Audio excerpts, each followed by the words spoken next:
back to the Stick 'em Up podcast. Burundi, we have had an eventful week in the NHL this past week here. It's been a week since we've done the podcast. We didn't get an episode out earlier this week, but a lot's gone on, including I just want to talk about it right away. We got a goalie goal in the NHL again. Yeah, we did. Yes, we did. Power play goal too. Can't forget that. Yeah, I think it was the third power play goal that a goalie's gotten. I think I saw somewhere. Yeah, I don't know for that. Probably something like that. But yeah, it was.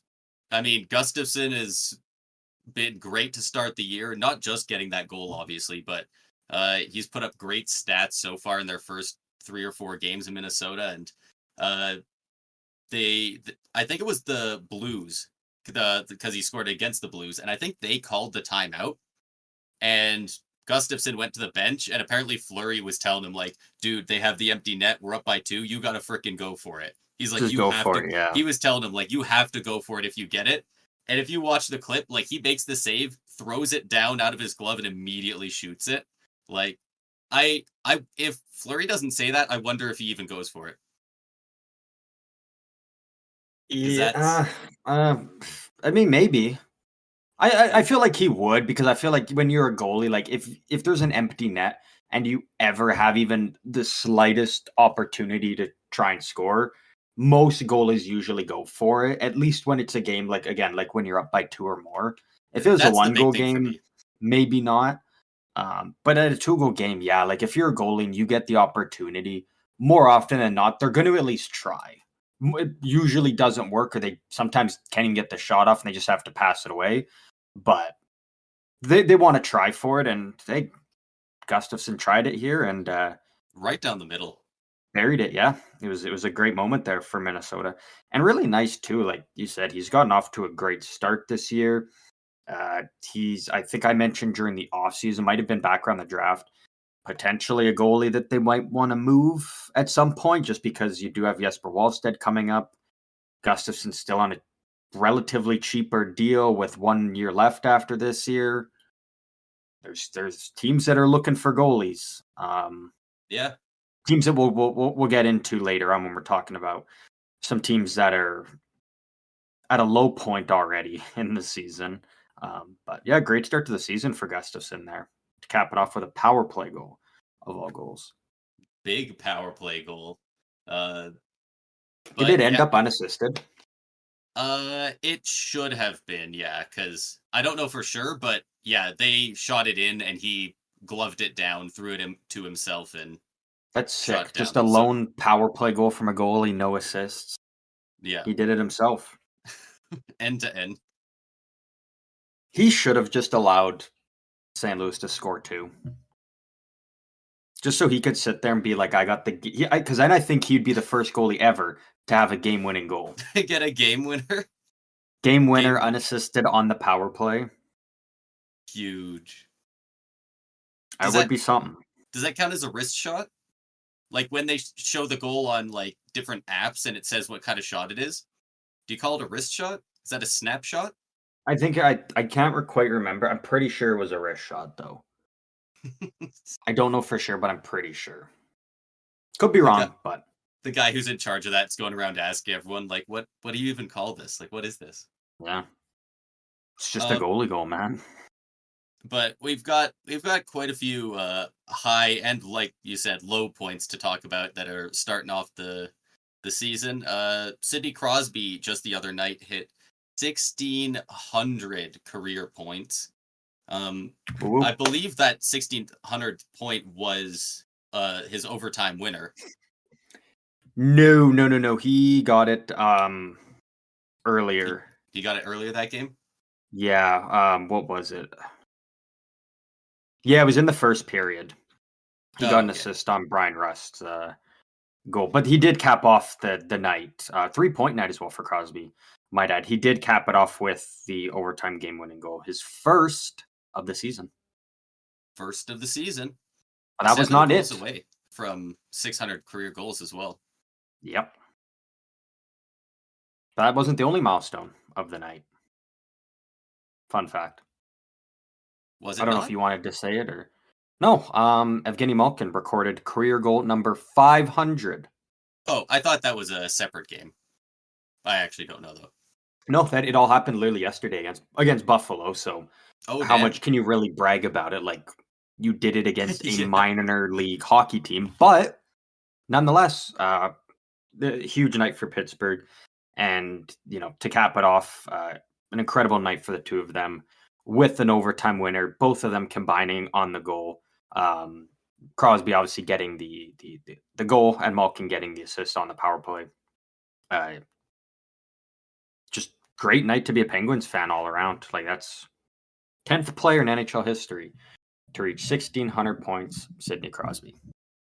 Yeah, and I did see that Malkin assisted on Crosby's 500th career goal, and that he has previously said he really hopes that Crosby assists on his 500th. So it was really cool to see that he did in fact do that. So Not only that, the lone assist.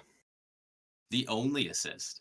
Like those two combined for Malkin's 500, it was those two on the score sheet there. So yeah, pretty cool moment for Pittsburgh, and especially guys like Crosby and Malkin, who they've done it all in Pittsburgh.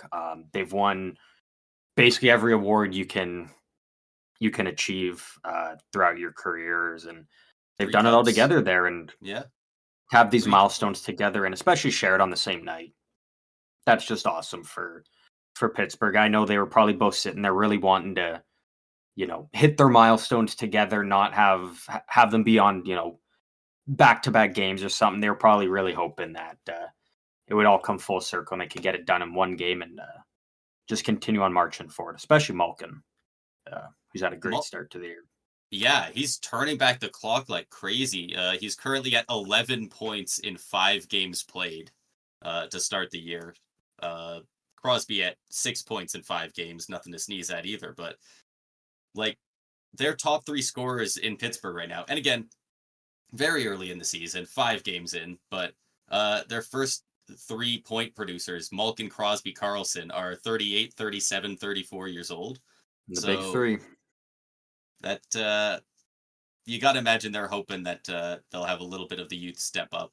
Puljujärvi has looked really good to start the year with them. 3 points in 4 games. Yeah. Scored an absolute beauty either yesterday or tonight.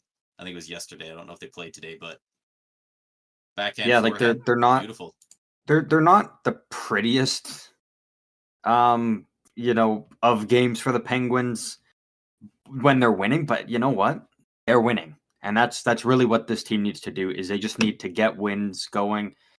Because kind of just looking at this team, you kind of feel like it's inevitably going to happen where there's going to be a tough stretch of 10 games or something, or 8 or something at some point in the season. So it's nice for them to get they're only 3-2 right now, but they're getting some wins, so they can kind of keep in the race and kind of create that early separation if they can. Yeah. Yeah, and they're going to need to in a super competitive Eastern Division.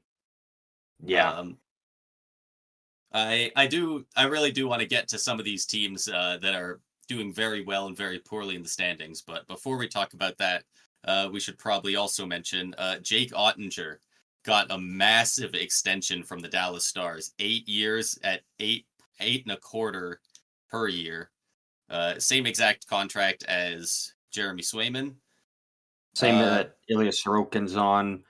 Yeah. Same AAV that Allmark got. Like Ottinger was basically just sitting there waiting for any goalie to sign, whether it was Shesterkin signs his deal, whatever that's going to end up being. Swayman, Allmark, like he was kind of just waiting for there to be something out there so he could kind of get a comparison. And then as Yeah. soon as Allmark and Swayman both take 8.25, like that was perfect for him. That was right where he fits in. And like that's just another great contract for Dallas. Like you've now got your goalie locked up. Like you're ready to contend for the cup for the next 8 years. Really, Yeah. I Knowing like it your for Dallas. Yeah, knowing your elite goalie is locked up for that long is just so solid. Yeah. Like 8 years is such a long time, and it's an extension, which means they have him for the next 9 years, obviously. Like that's crazy. Like that takes them to 2033. Like Yeah. that they're gonna have a great time with Ottinger there, staying in Dallas. Yeah. Yeah. I couldn't agree more. It's a great contract for Ottinger.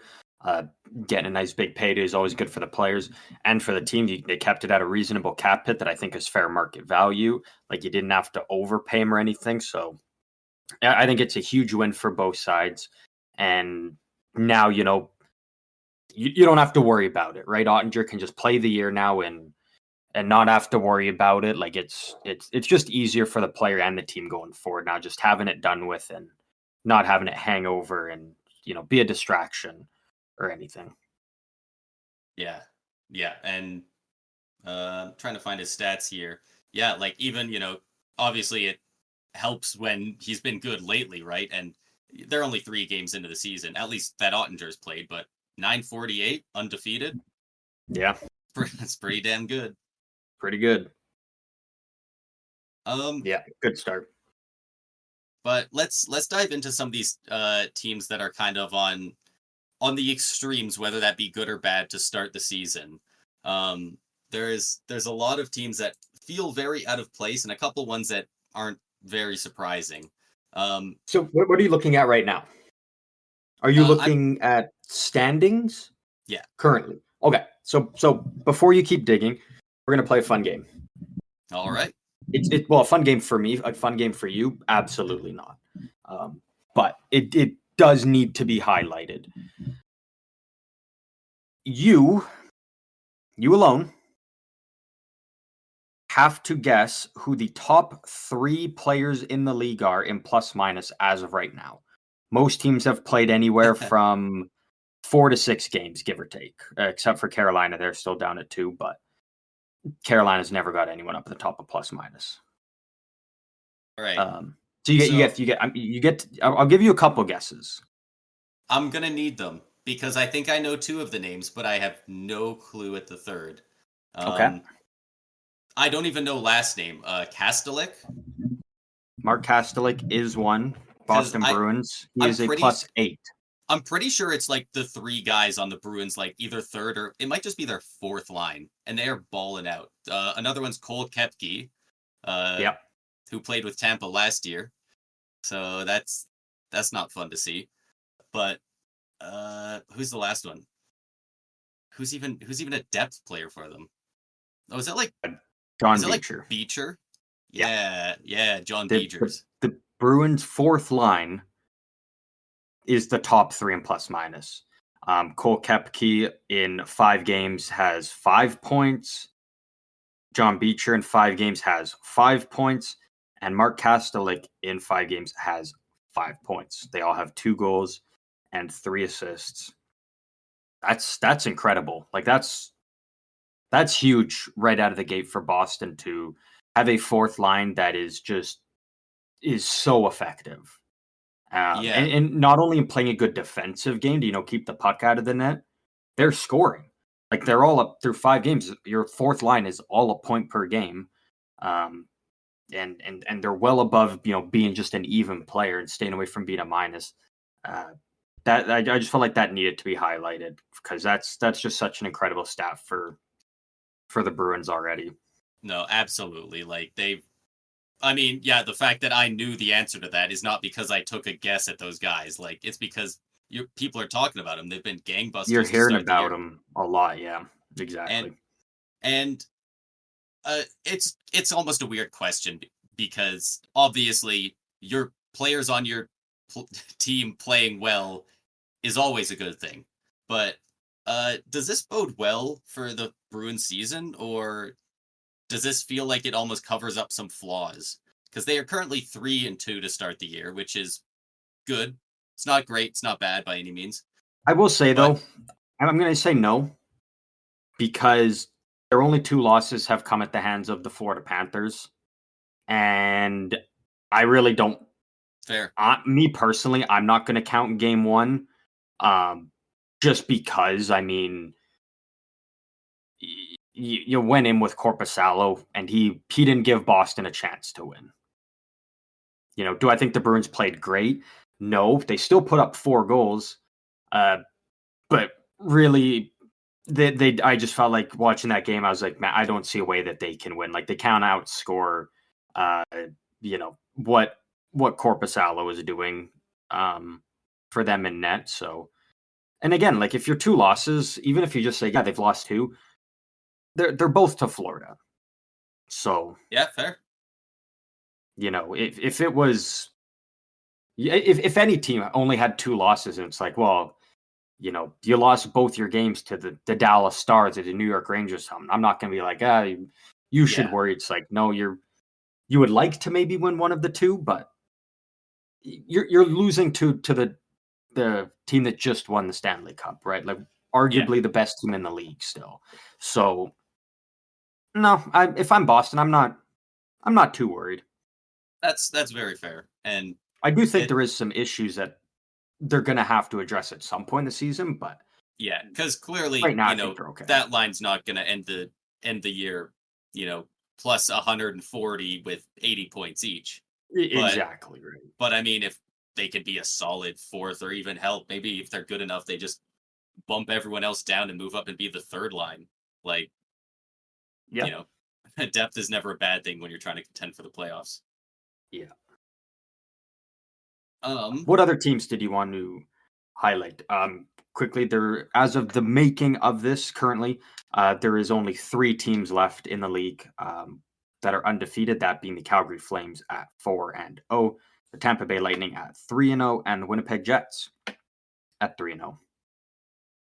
Yeah. Even though it feels like Winnipeg's played a lot more than only 3, but I guess that's where we're at. Yeah, and it was crazy. I mean, God, that game earlier tonight, watching the Lightning get that 4-3 win over the Golden Knights was so fun. Like, even before we made the comeback, that game was just so fun to watch. It actually felt like a playoff game. Like, both teams were skating so freaking hard. I don't remember the last time I saw both teams going that hard in a regular season game. Like, that was absolutely crazy. But I can't really comment too much on it. Like only you can. I didn't really catch any of the game. Yeah. I am planning on watching the highlights of it later, but yeah, I haven't caught anything on it so far. It was just so fun. Both teams were making insane plays, skating so hard. Like that was just an absolute treat to watch. Both goalies had a really good game. Honestly, especially Aiden Hill. Aiden Hill kicked ass for them for so long. Like he was making saves they had no business making. I don't know if it was a regular power play or if we even got a 5-on-3, but there was one moment where it was like we took like 6 shots in a row where it's like, okay, this one's going in. Okay, fine, but surely this one's going in. And he just kept saving it. Mm-hmm. But that was really good. But I don't think anyone would be incredibly surprised at the Lightning starting the year 3-0 or the Jets 3-0. I don't think anybody had the Flames going 4-0 to start the year on their bingo card. Like goal differential of 9 to start the year. Especially after they went down, 4-1 to the Canucks in their opening night. Yeah. In Vancouver, and then making that comeback. And it's like, all right, nice. You got a win under your belt. You made a nice comeback. You play Philly. You beat Philly in a good game. What was they beat Edmonton.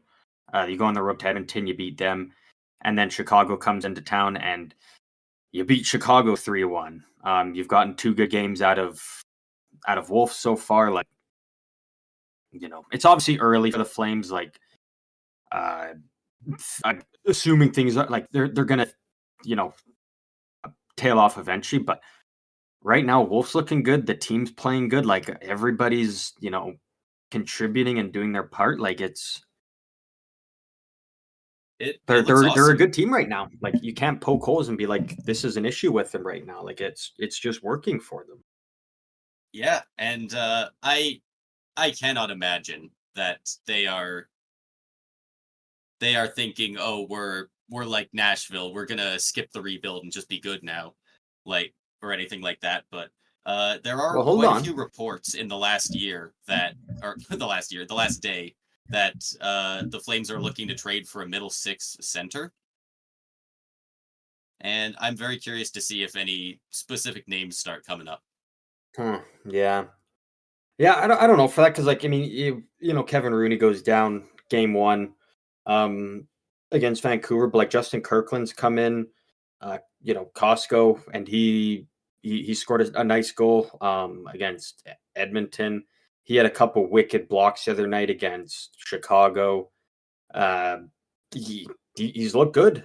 So I don't know if they're looking for someone to kind of replace him or what their plan is, but if you are a Flames fan, it is worth noting all time in NHL history, teams that have started off the season 4-0, 80% of the time they go on to make the playoffs. So if you're a Pretty Flames good. fan, you gotta be pretty pumped there right now looking at those numbers. But again, this is a team that it's not a one guy doing it all. It's a team that's just from top to bottom. It's everybody doing their share and helping It's out. by So committee. Yeah. I like the way it's been working for him. And my God, like it's obviously too early to say still, but it does feel a little bit like we're starting to see the renaissance of Jonathan Huberdeau. 3 goals, 3 assists for 6 points in his first 4 games. Like, and he's looked good in those games too. Like, they're not just Yeah, kind of it's not happening. even like just He's getting. driving play. Yeah, it's not even like a puck bouncing in off his ass, or a weak pass. Someone gets a secondary. It's just something like he's noticeable out there. More often than not, he's the most noticeable guy when he's on the ice. I feel like he's just making plays happen. Like he's act like it's not by luck. It's actually by him. Looking like the old Huberto that we were expecting to come to Calgary. Yeah, the guy that they It's paid awesome. for with that contract. So if he can, Yeah, maybe we don't want to bring up that contract yet, but but if he can even settle in at point per game, I think Flames fans, after what he's been, will be fine with that. yeah, Like, I don't think that quite gets him up to his contract level, but you know what? I think at this point, just for it to not be in the conversation for worst contract in the league, I think they will be more than happy with that. Yeah, exactly. Yeah. But moving on The New from Jersey Devils them, sit the atop of the league, Devils. 5-2. They have played 7 games, so like I'm not really talking about New Jersey to pump them up. Like, good on them, good start to the season. But again, you have played 7 compared to a lot of teams still down there in the 4-5 range. The reason I brought up New Jersey, Jake Allen became the first goalie in NHL history to record a win against 33 different NHL franchises. So, congrats to Jake Allen there on making some hockey history.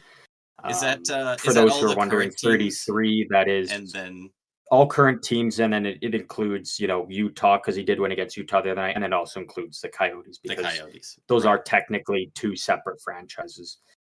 So Yeah. lots of goalies will, I'm sure, over time will be on that list, but Jake Allen will always be the first to say he defeated 33 different NHL franchises. So congrats to Jake Allen on that.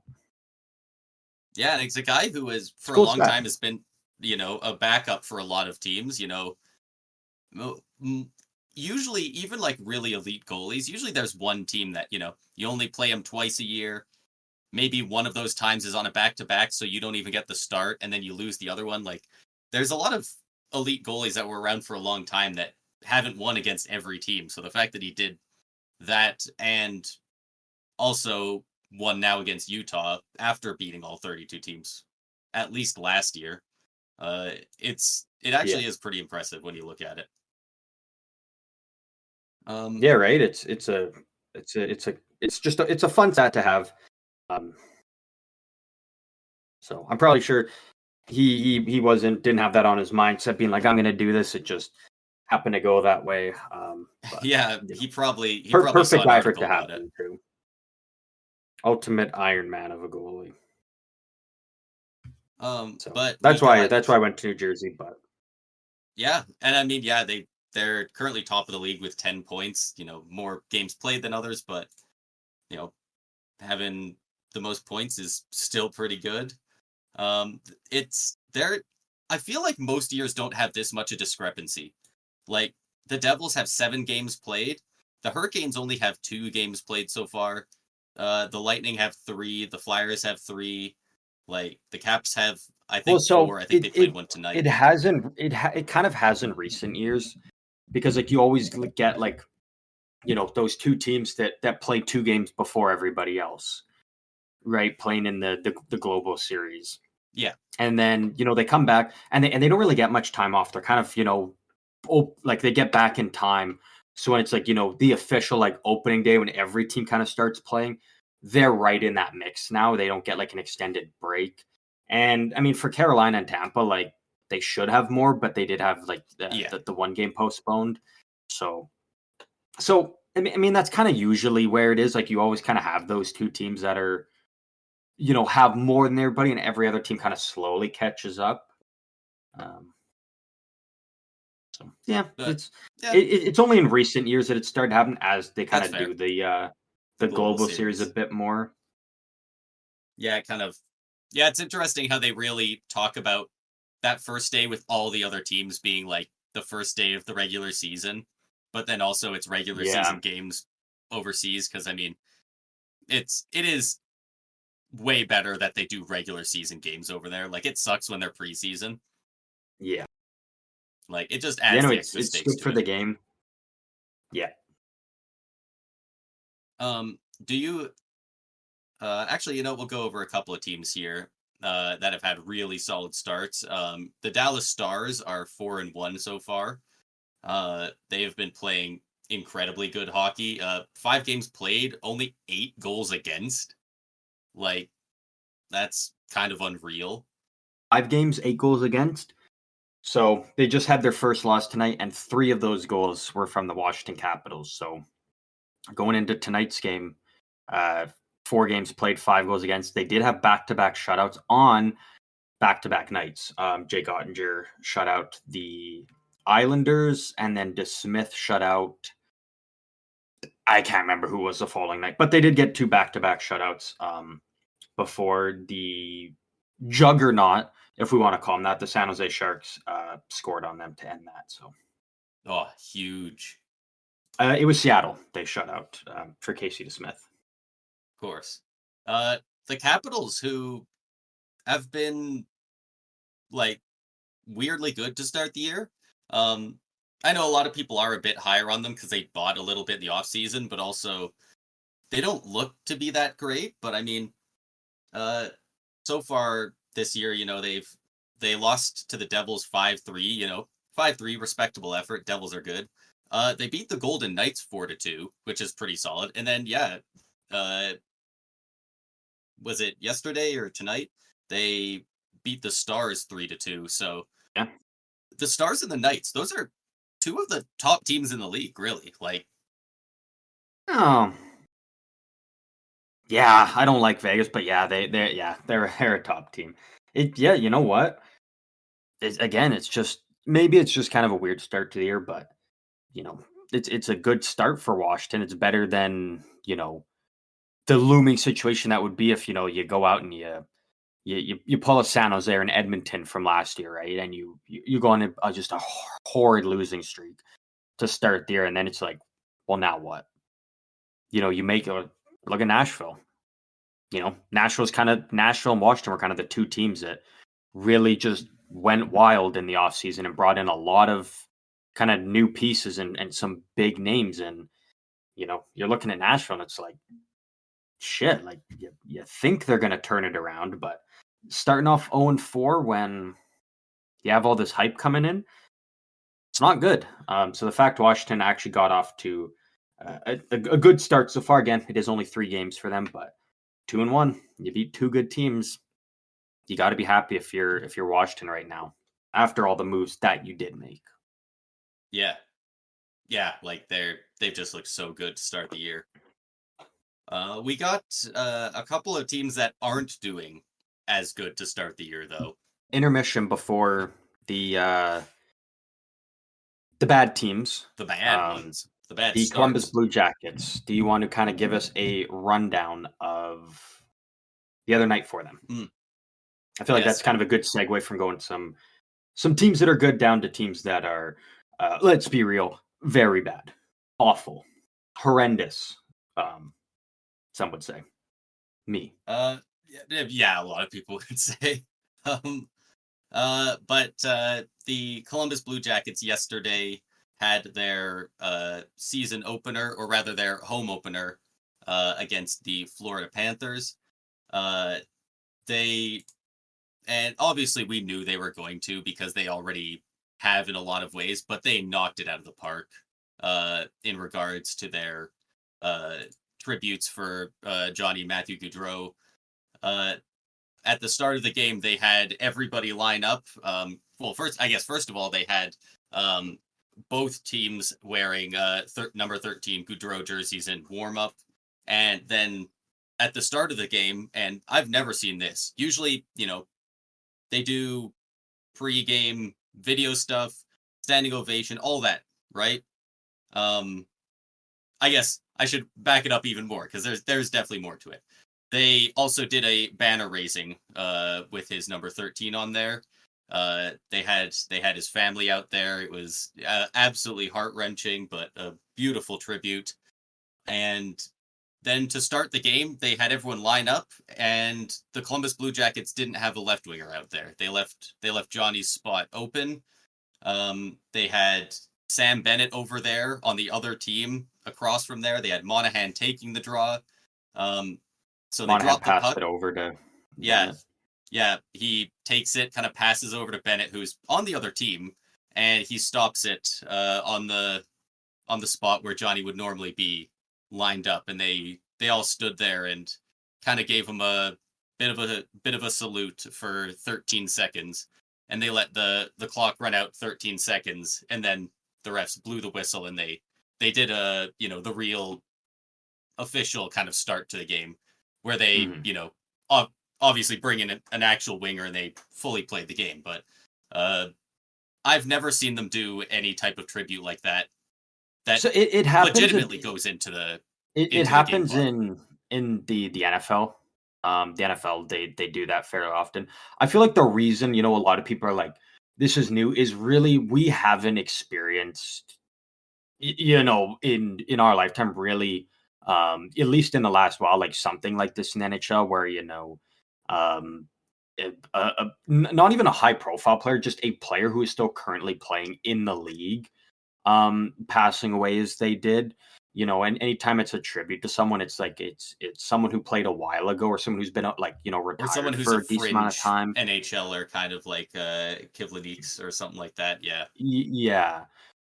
So yeah, and it is worth noting, Matthew Tkachuk didn't travel with Florida for the game. He was feeling sick. Got to imagine he probably would have been on that wing there. At the very Yeah. least, he would have been out on the ice to start out. But he did make sure that to tell all the Florida Panthers players to show up with their purple Gatorade and their Skittles, which they did, which were two of Johnny's favorite things. So that was kind of nice from Matthew, even though he wasn't able to be a part of the game, which you got to imagine that was heart, gut wrenching for him to not be a Yeah. part of that and having to just watch it from home. But doing what he could and setting his boys up to show up the right way and paid tribute. So I thought it was very well done. It was I fantastically done. Like, this whole I, thing I has been loved handled a 10 out of 10 by the organization in Yeah, and I Columbus. loved the photos. In the little videos of Monahan and Gudbranson holding Johnny's kid, during the pregame stuff when they were kind of doing that ceremony. I thought was a really cool Yeah. moment.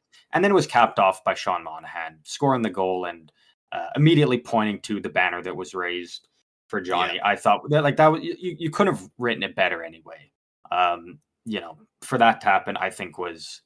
Uh, just such a cool moment for Columbus, and a great moment for Monahan in what was without a doubt, you know, he's played in lots of playoff games, uh, game sevens and whatnot, but there's no doubt that was by far the toughest game he has ever played in. Yeah, yeah, 100%. And I do just want to throw out there that Matthew Kachuk, not only was he sick, but he did not travel with the team at all. We don't know for sure, but I would put money on it being COVID. Everything about it. They've given him about a week and a half until he's joining the team back. He's not in contact with the team, like physically. He's not traveling with the team. He's not going to their facilities. Like everything surrounding it really lends to like, unfortunately, you know, COVID. So we have all these rules Yeah. about it. Like, Yeah. if he just had a flu, he would have been there. 100%, he would have been there. If it was a stomach bug, he would have said suck it up, and he would have been there. Yeah. But he was It's a not guy who allowed played to. with a broken sternum. Yeah, Like if he was just feeling a little bit under the weather, yeah, he would have been there. So yeah, I didn't know he was away from all team facilities and whatnot. So yeah. It yeah, it you're sounds like probably right he's on that. fully held off the grid for about a week, which lines up with those protocols. But Yeah. yeah, that was incredibly well done by Columbus. So hats off to them. Yeah. Uh, I thought it was perfectly well done. yeah. Um, So but that's our kind of intermission there. yeah. Um, Now we're on to the fun stuff. We just get to sit here and we can shit talk whatever team we want. So who do you want to start with? Oh What God, who fan don't I base want to are we start with? just going to trigger right now? I mean, there's a couple major ones that we gotta talk about. This one's a little harder to talk about because they have won their last two now, but an 0-3 start to the season for the Oilers. They are now 2-3. -9 goal differential on the season. They can't keep the freaking puck out of the net. See, so I'm going to say this, and I don't like saying this because I don't like to admit when I'm wrong, but I will admit when I'm wrong.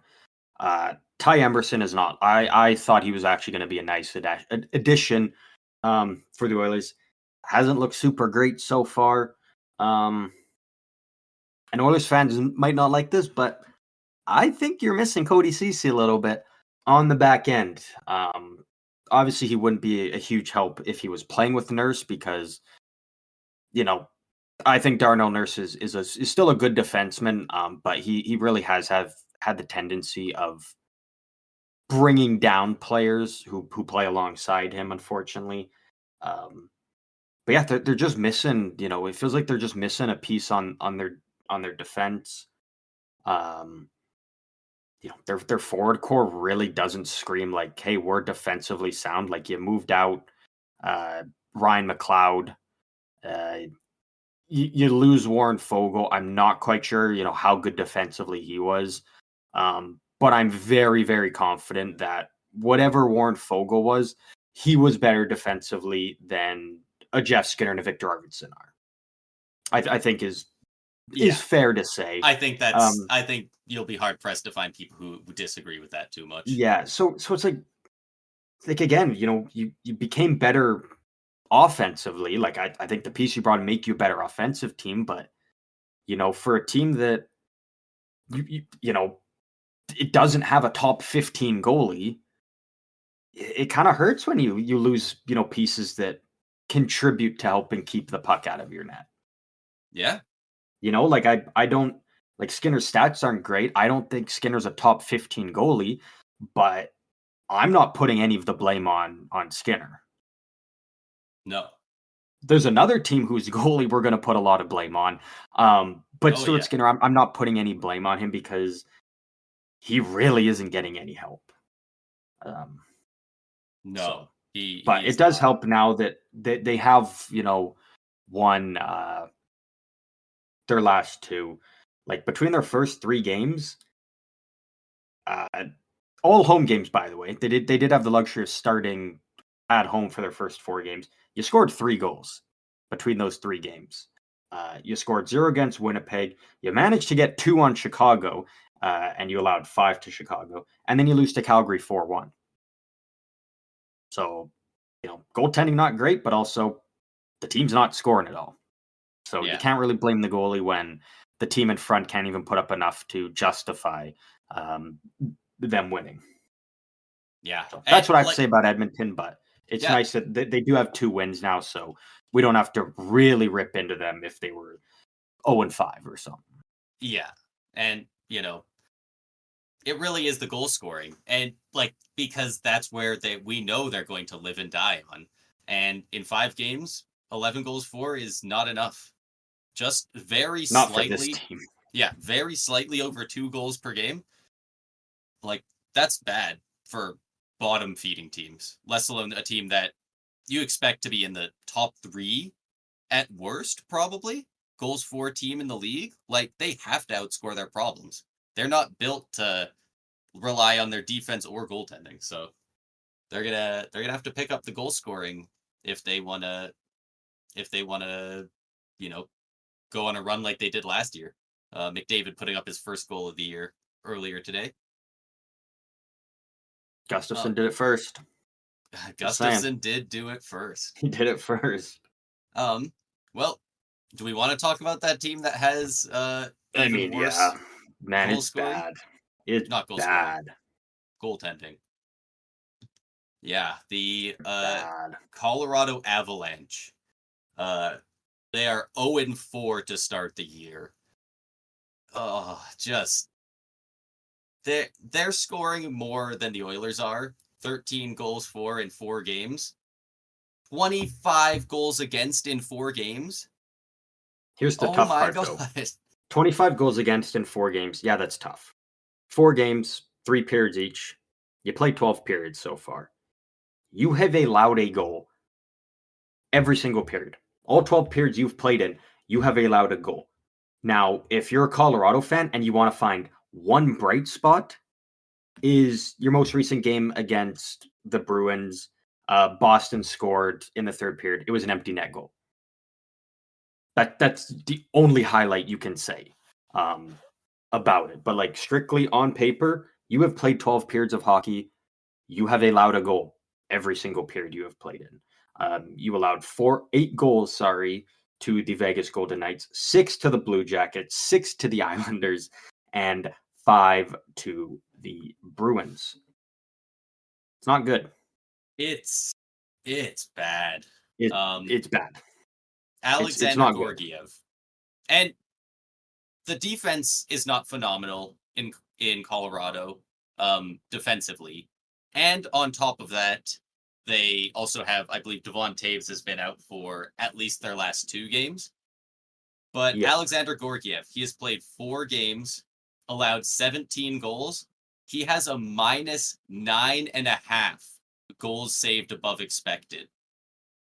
So the Um. people who So take Georgiev, take just quickly, Georgiev has started 4 games. He only finished 2. yeah, He was pulled in 2 of them. of course Um, with those numbers. where a Noonan came in and his numbers probably aren't much better. But yeah, continue on though. Georgiev only did Yeah. finish 2 of those games. Yeah. So for those who don't know, goals saved above expected is uh there's people who are a lot smarter than me with a bunch of spreadsheets who categorize what player is taking what shot from where and how high danger of a chance it is. And they basically use those numbers to determine relatively how often that will result in a goal. And the good goalies have a good goals saved above expected because they're saving more than whatever they expected number is based on those stats. To start the year, like some of the guys like Vasilevsky, Cam Talbot, Casey DeSmith, Sam Montembeau all have great goals saved above expected.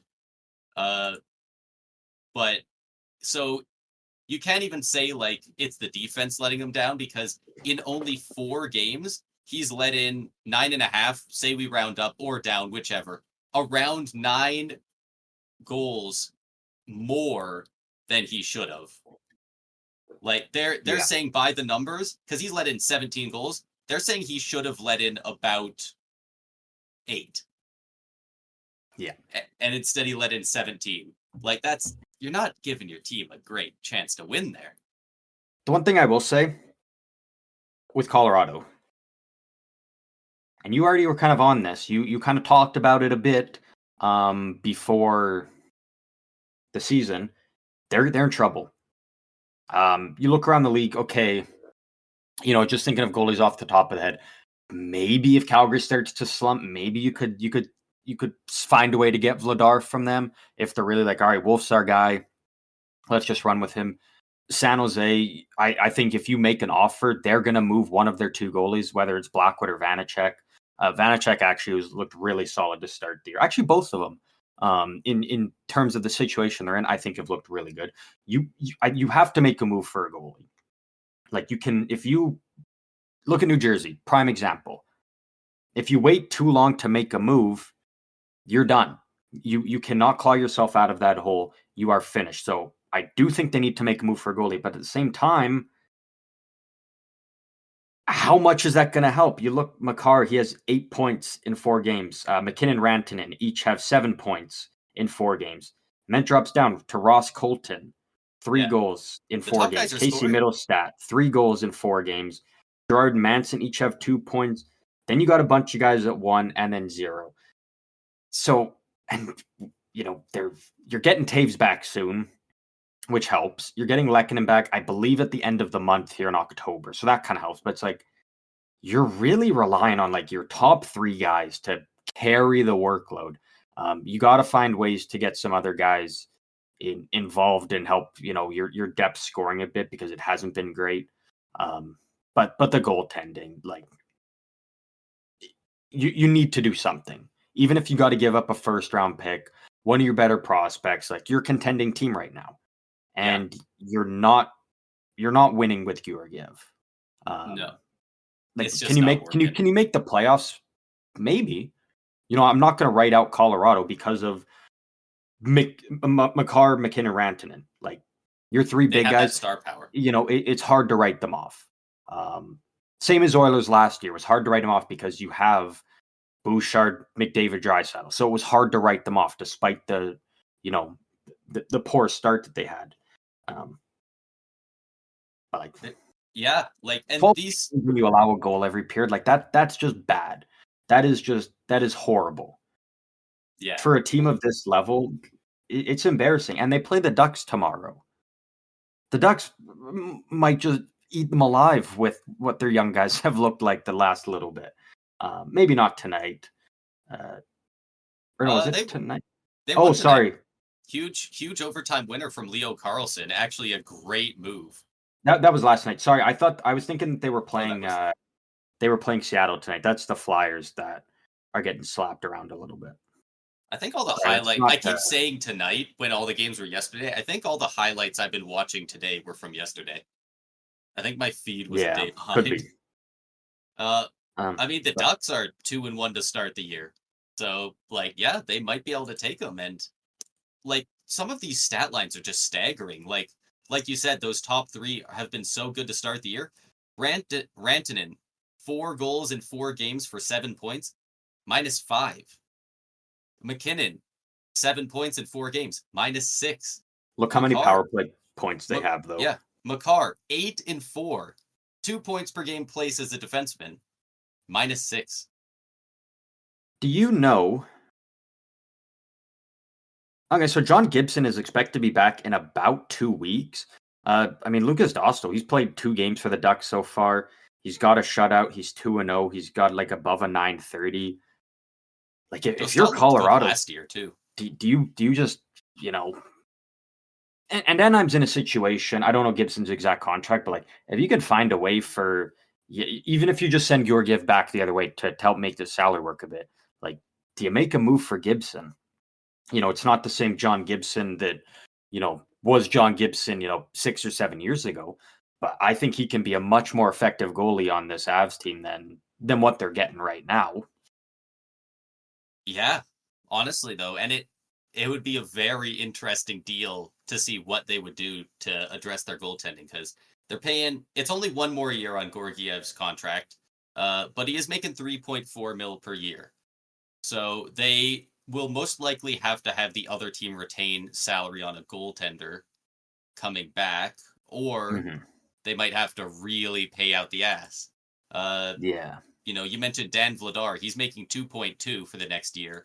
So the salary would work for them. But, I mean, are the Flames excited to get Georgiev? What's in it for them? They've got to pay up, And But John Georgiev's only got a year left, so it's like if you're sitting there and you're looking like, you know, we're basically trading away our backup who's got 1 year left on his deal, Vladar, or tandem goalie, whatever you want to call him. Yeah, He's not a full-time starter.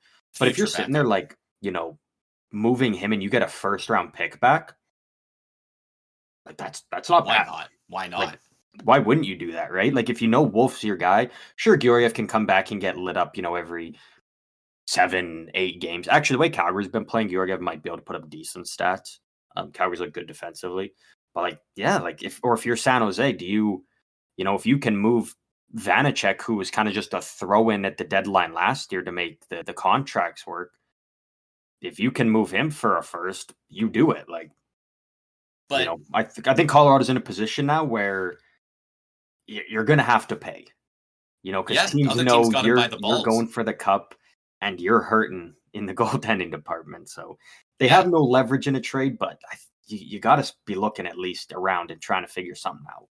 yeah, and they did pick up Capo Kakinen off of waivers recently. I don't know if he's played for Oh, they them yet. did. He hasn't played it, but yes, they did grab him from Winnipeg. That is right. I did see that. So they might give him a try, but I mean, why yeah, not? now They they're can't in the hurt you. position that the Devils were in. Like you said, like they just gotta find a goalie who can be fine. That's all they need. They need a If you guy who wait too can long, please. This is our defensive core. Please put up a 900 save percentage. That's it. That's all we're asking. And we will yeah, score 5 goals a game. And if you let in 3 or 4, we can win. Like, yeah, but right now we're letting in 6 goals a game, and we're not getting enough power plays to win. So yeah. it'll be interesting to see what they end up doing. The Ducks are definitely going to trade one of these goalies though this year. Well, I Dostal, think Gibson does get moved. Like there already has been talks between the Ducks with Gibson and Cam Fowler, about them being moved. It's obviously not anything they're like, oh, we got to do it right away. It's like we're trying to make it work. When the right time comes, the right deal comes, you know, we'll get it done. And it sounds like everybody's fine with that, knowing that. Yeah, yeah, and John Gibson has a contract for 3 more years at 6.4 mil. He also has a modified no trade, which means he submits a 10-team no trade list. So, you know, got to imagine Colorado's not on that. But 6.4 for the next 3 years. I got to imagine they would want retention, and if you're taking Georgiev and retaining, you better be giving me something pretty freaking nice, because in 3 years we can contend, or at least yeah. are hoping to. And they also have James Reimer in Anaheim. They've got 3 Oh yeah, they did goaltenders who grab can, Reimer. at the very least, play games. Like, Yeah, and Lucas Dostal is clearly their future. He's an RFA next off season. He's good to start this year. He was good last year, despite what this team's been. So, yeah. uh, yeah, it'll be really interesting to see which gets moved first, Reimer or Gibson. I guess it depends who's knocking and you know if they're willing to retain, because not a lot of teams are going to take the 6.4 flat. But that I guess that remains to be seen. So we'll keep an eye on that, and we'll keep an eye on the Avs for their eventual first win of the season, I suppose. They're I not think the if only one team. gets moved, it's probably Gibson, though. Like, I don't think any I team's kind imagine of sitting so. there looking for a goalie. Like, again, I like Reimer, but no team's sitting there like, man, we need James Reimer. I would hope you'd be looking elsewhere, before you just pull the trigger on bringing in James Reimer. But Yeah, yeah, things will turn around for the Avs at some point. It's obviously just the goaltending needs some help there. yeah. And like we said, Devon Taves was out for the last few games at least. So, when they get him back, he plays big minutes for them. Not particularly incredible defensively, but pretty solid and plays a lot of minutes. And it pushes your seventh defenseman out of the lineup, which is, That as well. you know, Yeah. you've got Takes a out guy right now, another guy. someone in that lineup playing above their role. So bringing Taves back allows everybody to get back into their natural roles and back with their, the partner that they went into the season ready to play with. They can get that sorted out at least, which will help. That it definitely will help. Yeah. Another team that started 0-4, the Nashville Predators. I don't eight really, yeah. 8 goals for. Like that's about as bad, or even you could argue worse than the Oilers' offensive production to start the year. -10 goals or goal differential.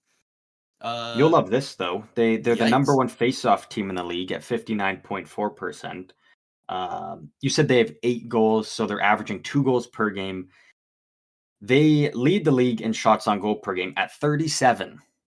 So Wow. they're getting lots of pucks on net, but nothing's going in, which, uh, I can't really say is good or bad. I That's don't watch a crazy. lot of Nashville. Like I know last year, Carolina, like they would shoot from anywhere, like perimeter shots. Like they would get Yeah. lots of shots, but it's like not many were like high quality scoring chances. So I'm not, I'm not entirely sure the situation with Nashville, but Yeah, like right now, I mean, starting that's 0-4 interesting. is not good. I'm just Have you looking to watched any of their games? I have not yet. I saw a I've couple kind of of caught highlights. highlights. Yeah, they did lose to Edmonton tonight 4-2. Yeah, I'm trying Which to find one losing to here on Edmonton, Money you can't Puck. fault them. But Uh, Honestly, looking at their stats so far, uh, it's hard to tell, but it all the stats I'm looking at right here, the advanced stats, they're screaming bad puck luck. Like that's not a is very that what fun it is? answer, but like they are 10th in the league for expected goals, and they are. I mean, where are they in actual goals? 32nd. So the stats say they should be around 10th best in the league for goals, and they're literally the worst by quite a bit too. The Flyers are at 27%, Nashville's at 21%. Like they're Yeah. well underneath. So uh yeah, I guess we'll see if that changes. Maybe one of these next games they'll absolutely explode for 6, 7, 8 goals. But yeah, right now it's not looking great for them. Uh the goals against is not great either. 18 in 4 games. Uh, Nashville's team is built to be a little more defensive, not like shutdown team, but like they should be able to score and keep it out of the net. So that's not super encouraging. But they do have UC Saros, who is gonna be able to settle it down in the crease as the season goes. Yeah. Yeah, goaltending's not an issue for Nashville. Really, yeah, it does kind of just sound like just not getting bounces. Obviously, there's lots of, there's probably King's to work out. Like you look at this team and with how much, money they spent in the offseason, all the big additions, like it probably does take a little bit to kind of get everyone kind of on the same page and just have the chemistry going, just have everyone dialed. So like if I'm Nashville 0-4, I'm not panicking yet because like you've got a team that can win. It's a team that's better than you had last year. You've got one of the top goalies in the league. You've got a top defenseman. You're going to be fine. Like Colorado, I'm way more worried about than Nashville. Again, both teams probably end up making the playoffs still, I think. Um, Yeah, but like if I'm Colorado, I'm way more, panicking and worried going 0-4 than I would be if I was Nashville. yeah. Wow. Okay. So, and it's even more. It's the same thing, even more so on the defensive side. Uh, so like we said, they've let in 18 goals in 4 games. Uh, their expected goals against per 60, which is per game for a team, 1.77 is third best in the league, only behind Minnesota and the LA Kings.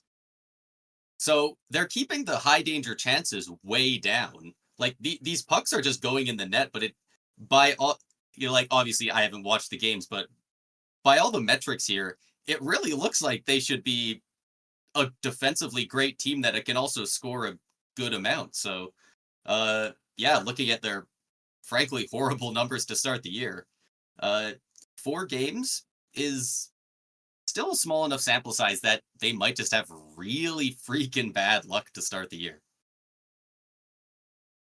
Yeah, I mean, that's kind of what I'm thinking.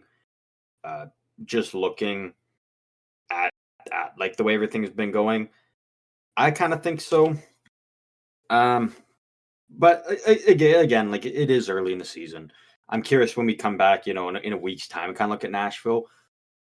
If it's kind of the same thing, it's like, okay, maybe this is actually just the way it is. But by next week they could be like whatever 3-4, and the numbers are looking completely different for them. Yeah. In Nashville again, not great, 0-4, but nowhere like they should not even think about hitting the panic button or anything. Just give it a little bit more time. This is a good enough team to make the playoffs. Um, it's just a rocky start. Like that'll happen when you know you bring in so many high profile new guys to the team. It takes a bit for everyone to get on the same page. Yeah.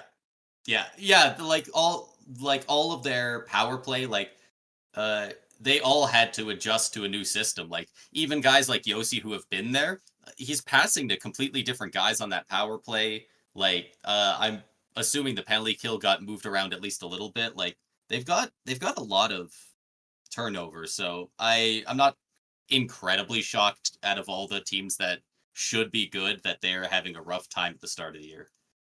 Um, Definitely Yeah, less shocked than teams like the Avalanche and so on. Uh, the Canucks have also been a team that have not looked great to start the year. They did get their first win earlier against the Florida Panthers, if I'm not mistaken. But they are currently 1-1-2. So they've lost 3 games, 2 of them in overtime, and they've won 1.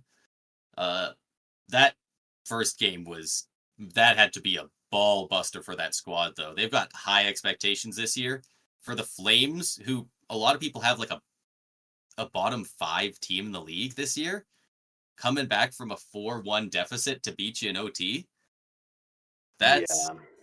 that's rough. That is rough on them. Like it would be one thing if you go in opening night and it's just like, okay, we lost 4-3, 4-1 even. But I mean, to go up 4-1, in your first game at home, and you're feeling good. Barn is buzzing and everything, and then the Flames make that comeback and you lose. Uh, yeah, like that's tough. That's a tough way to start the year. Um, Things will turn around for them whenever Demko does come back, because he is, the goaltending really hasn't hurt them a whole lot. Like it hasn't been great in terms of Shilov so far, but like Demko's a step up from what they've got. He's a great goalie, so I think they'll be fine when he comes back. Yeah. Little bit of a rocky start for them, but this is a team that we'll get it going. Like, are they going to be as good as last year? Probably not. But they're still going to be a very good team in what is still a weak Pacific Division. Yeah. And I will say, at least in the game against Tampa, Seelovs looked really good in that game as well. So, you know, when Demko's back, those two share in the net, especially if Demko has a bit of an injury he needs to slowly nurse a little bit still.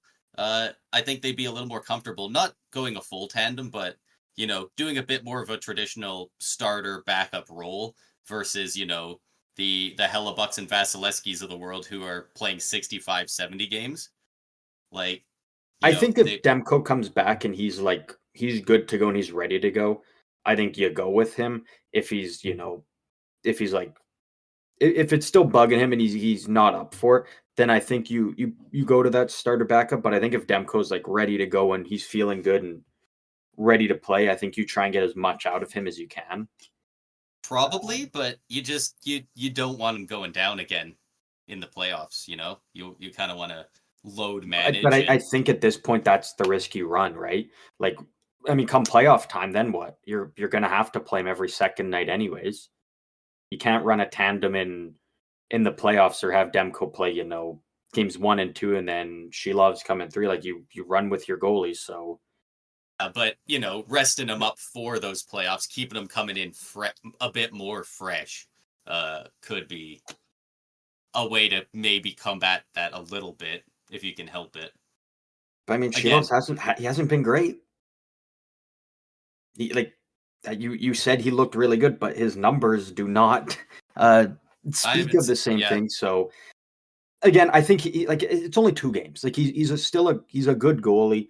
But I think if you're the Canucks, if you've got a guy like Demko, I think you still got to try to get as much as you can out of him. And that's a conversation team and player, coach, whoever are all going to have when he comes back.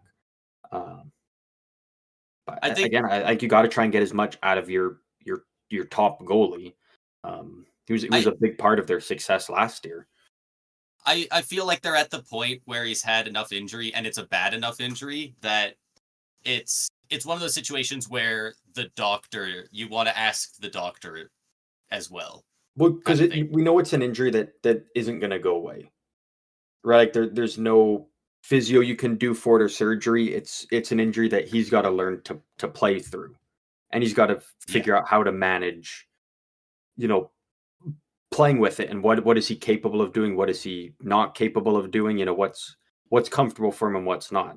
And yeah, there's probably lots of talks he's been having with the doctor about. He's probably been practicing and just trying to figure out how it can all work, and hopefully it can, because it didn't sound like the greatest situation he had going on. But if it's something he can figure out how to play with and manage, you still got to try to get the most, I think, that you can out of him at that point. If not, it's going to be an area of concern for the Canucks, I think, if he's not really, up to the task. Yeah, that's what I was for. Yeah, but no, Canucks, I'm not hitting the panic button or even getting near it for them yet. No, especially with that first game sucks, but they had a close game against Tampa, and then they beat the Florida Panthers, who we were given a mulligan to the Bruins for losing to twice. So, all these other teams we were saying look really rough.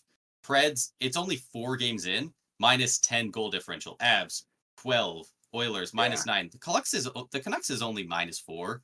Like that's a lot better in that small sample size. Yeah, I totally agree. Is there any other team you want to talk about that we haven't yet? There's really only one other major one. That said, we have touched on it a little bit, and that's the Buffalo Sabres. Sabres? They have 3 points on the year, but they have played 6 games already. They are 1-4-1. It's not looking great over there in Buffalo. They clearly wanted this to be the year they took a step. Tough for them. Like first 2 games, okay, I kind of give them a pass just because it's so tough, playing those games in the Global Series. Like you're not even playing in North America, you're playing, on the other side of the Atlantic Ocean. You're it's so you're different. Staying in different hotels, it's different accommodations, you don't have your usual facilities, whatnot, and you also going against a good New Jersey team. Exactly. So I can give them a bit of a pass for those. Like I'm not saying like, oh, those are losses we're not going to look at. Like we're still going to look at them. Like they're still right there. But even the games, like seeing them back over here, like last night against the Penguins, you're up. Were they up 3? I think it was 3-1. 3-1 at one point, at least. Yeah. So like you're up 3-1. You're controlling the game, and then you just you let it get away from you. Before you know it, you're down. And now you're chasing to come back to tie the game. You tie it up, and then you get the lead right after. But then you blow it in the final minute. You can't hang on to the lead, and then you lose it in overtime. Like that's tough. You lose to Columbus tonight, 6-4. They got whooped. They did beat Florida. Their one win is against Florida, so I mean, we were talking about Florida. They are a good team. Yeah, so that Yeah, I you mean would just that's hope good. up for a better start from Buffalo. Like the 0-2, it's like, okay, when you come back over, let's get things figured out. Let's get the ball rolling. Let's get back to, you know, trying to make a push for the playoffs and finally get back there. This is not the start they wanted though. No, no, it's Especially in looking this rough for him. Atlantic division. I was gonna say you got to get out ahead early because uh, very few teams are gonna be able to pull off a comeback to get into a playoff spot in this Atlantic or Eastern division. This Atlantic division or Eastern Conference rather. Um, yeah, it's not looking great. And the Canadians have got off to a decent start. They're 2-3 in their first five. The Sens are 2-2. Like they're, the Sens are right behind the Bruins there. There really hasn't been enough time to tell yet.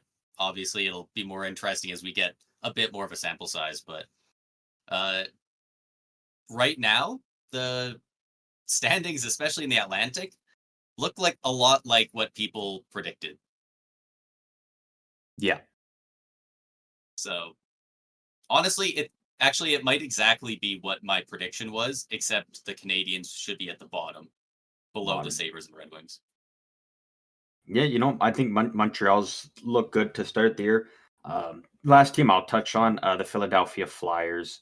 Um, Matvey Michkov, he did get his first and second career goal the other night against Edmonton. They have only played 3 games. They're 1-1-1. Not going to dive in super deep on them, but I think they've looked good. They necessarily games haven't been going their way. You've got 3 points out of a possible six. I like the way that this team plays. I like the energy uh, that they're playing with. I like just the fire and intensity and everybody all being on kind of the same page. Like everybody's going with the game plan, right? It's not, 17 guys doing this and one guy, doing something a different way. Like every guy's on the same page. They're all, they're really Tortorella playing hockey. for, yeah, they're playing for the logo on the front. They're not even thinking about the name on the back. So again, it's only 3 games, so not a lot to say, but early on, Flyers have just been a fun team to watch, in my opinion, actually. Yeah, and they are actually at this point now. It's probably not updated because I think the game ended very recently, but they are 1-2-1. They did lose 6-4 against the Kraken earlier, but yeah, like I mean, they still put up 4 goals against them. Scott Lawton with the 3-point night. Michkov 1 assist -2, but yeah, everything I've seen from them, they are in all of these games, Yeah. and that's what Tortorella demands. And they, a couple more goals, a couple more bounces, they could be right in there with it. So it'll it'll be interesting to see where they end up because the Flyers, Yeah. especially just we say it a lot, but any team with Tortorella, what a wild card! Like they could they could finish bottom 5 or 6 in the league, and I wouldn't be insanely shocked with their roster. Or they could make the playoffs because they will it. So we'll have to see where they end up landing. Yeah. But I believe that does wrap up everything we've got for this episode. Really not a lot of news, so kind of just doing some early, reactions to team starts. Braden, do you have any final words you'd like to throw before we get out of here? Um, I was just gonna throw out the a couple league leaders so far that we could do. We don't have to dive far in because some teams have played 7 games, some have played like 2 or 3. But uh, league leaders for points, Artemi Panarin and Evgeny Malkin both have 11 already. Jack Eichel has 10. And as far as goals go, Nikita Kucherov has 6. And Artemi Panarin, Dylan Genther, and Paul Cotter, of all people, all have 5. So there's a couple of leaders already for your season. Just those ones? I guess, I'm yeah, kind of, we're only really. I'm kind of looking for where they freaking track the damn goalies. Here they go. upload this trash ass site. I can only imagine Connor Hellebuck's going to be pretty damn high up on these stats because he has been electric to start this year. I think he's only let in 2 goals in his first 3 games. There we go. Yeah, San Jose and Winnipeg playing tomorrow on the Friday that this episode comes out. So pretty good chance he might put up another shutout, or at the very least, an only 1 goal against performance. Yeah. The leaders for save percentage so far. I'm just going to sort this by minimum, let's say 2 games. A 976 for Connor Hellebuck, a 974 for Jake Allen in New Jersey. That's a nice pickup for them. And a 953 for Ilya Sorokin on the island. So pretty solid stuff there. Jake Allen's got a 0.5 goals against average. Hellebuck's got a 0.66. Like, yeah, it's not a lot of games so far. But like they are video game numbers that are fun to look at. Good starts early on for goalies are always good though. Yeah, and better to come out with some confidence who have the wins too. These guys all have 3 wins. They are the only goalies with 3 wins so far. Andrei Vasilevsky, Connor Hellebuck, Jake Ottinger, Connor Ingram, and Jacob Markstrom. Markstrom also on New Jersey. So they got Jake Allen and Jacob Markstrom both putting up really nice stats to start the year. Which they were not getting last year. That's exactly what New Jersey needed, was some solid. No, they were getting like 890s and 870s from most of their goalies last year. So if they could get like, even 9-10 by the end of the year goaltending, they're going to be a damn force come playoff time. Mm-hmm. But yeah, that wraps up everything I'm looking at here. Right on. Well, that does wrap up everything we have for this episode. We do thank all of you for tuning in and enjoying the Stick 'em Up podcast. We will be back Tuesday. We weren't here for you guys on Tuesday, but we will be back next Tuesday, and we will continue on the usual Tuesdays and Fridays. If you want to talk hockey, you know where all the links are to the socials there in the description of every episode. So go and click them. Come talk hockey. We hope you guys enjoy all of the games this weekend. Braid, is that it? You got any final thoughts, concerns, questions? Watching that top line Tampa has been so fun. I'm having a good time over here. Braden is having a good time with Tampa, and we hope all of you Tampa fans are enjoying the early success of that top line, just like we are. But with that, goodbye.